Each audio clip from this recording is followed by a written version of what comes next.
Hello and a very warm and sunny welcome to another video. If you've been following me for a while, you know that I like to upcycle all my scraps. I just can't bear to throw any out. And today I want to show you how I make this scrap tape and share the process with you.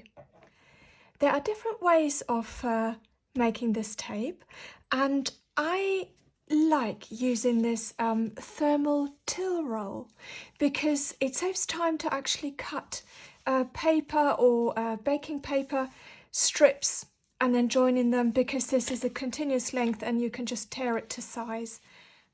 So whenever my scrap bin gets full, I make a few strips of this tape, and even if I don't use them straight away, they are a great way to just keep the scraps organised and have something ready when, for example, you want to add a colourful border to a quilt, or you could even join these strips and make a tote bag or use them as embellishments.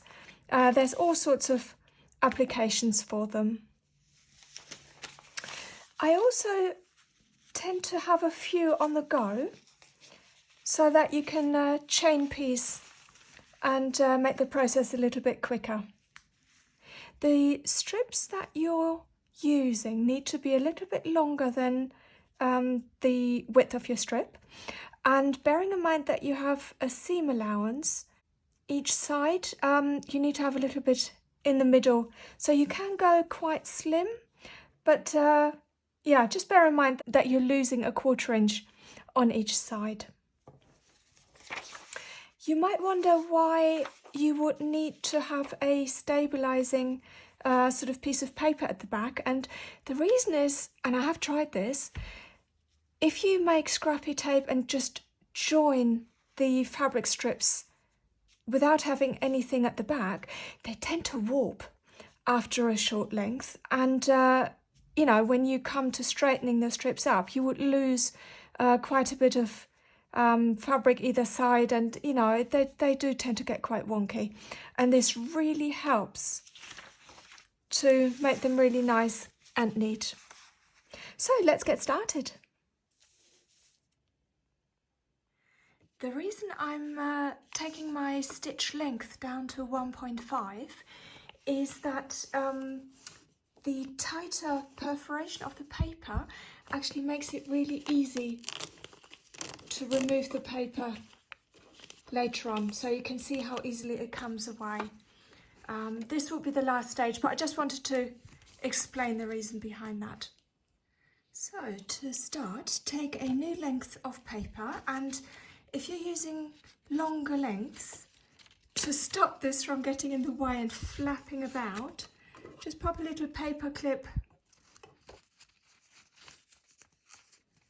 on here, and then it'll stay in place. So put the first piece of fabric right side facing up, and you can see that it overlaps the paper a little bit, and then take your second piece of fabric and line up the edges with right sides facing.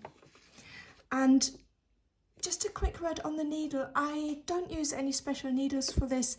I keep all my sewing needles from quilting and dressmaking when I replace them with a new one, so that the old ones get a second life for any projects like this where paper is involved. And I'm not using my 1/4 inch foot because of the little you know, sort of metal edge on it, because it might not run as smoothly on the paper. So I am just going to line it up with the line here on my presser foot, and there's no need to backstitch.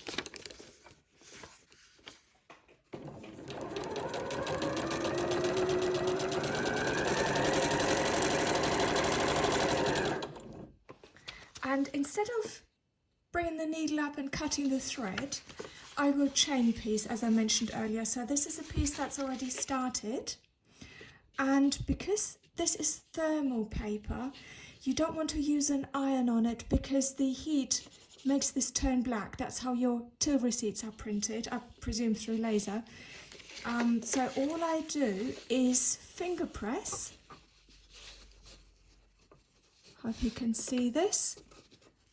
Finger press the fabric up and then add my next piece on top.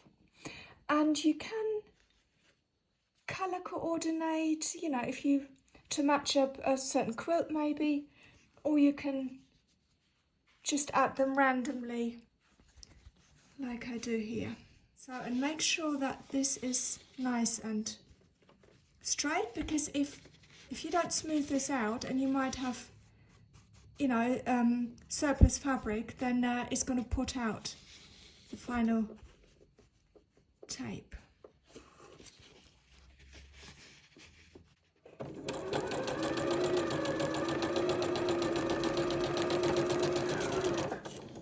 And rather than sewing through this bit, because this is still a nice sized piece that might be handy for crumb quilting, I might give this a little trim.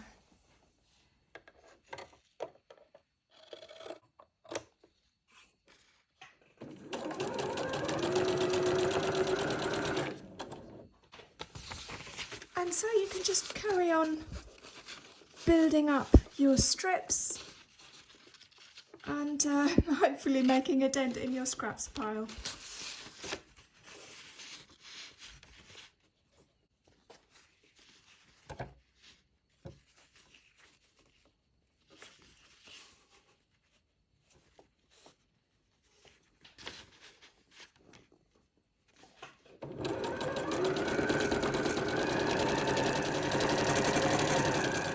When you have finished a strip, just turn it over, grab your rotary cutter and quilting ruler, or you can use scissors if you prefer, and just cut flush with the edge of the piece of paper.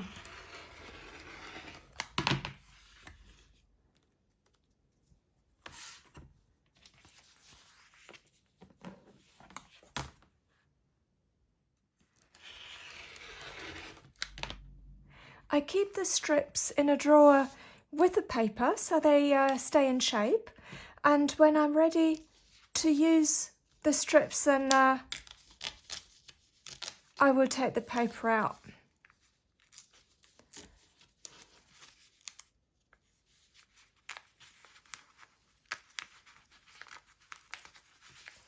So these smaller bits can be a bit more fiddly, and you could use some aids, maybe a stiletto or something else, but I usually just watch TV or listen to a podcast while I take them out.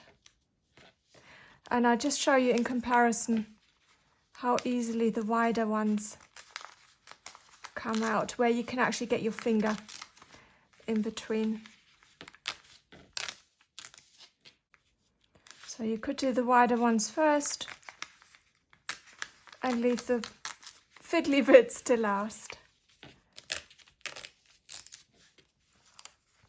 If any of you have a quicker way of taking the paper out, please do let me know. If you have any leftover bits here, so that you don't pull the stitches apart, you can just keep your finger on that side and then pull this bit out. And finally, once all the paper is removed, just give it a good press, and then you're ready to sew with it.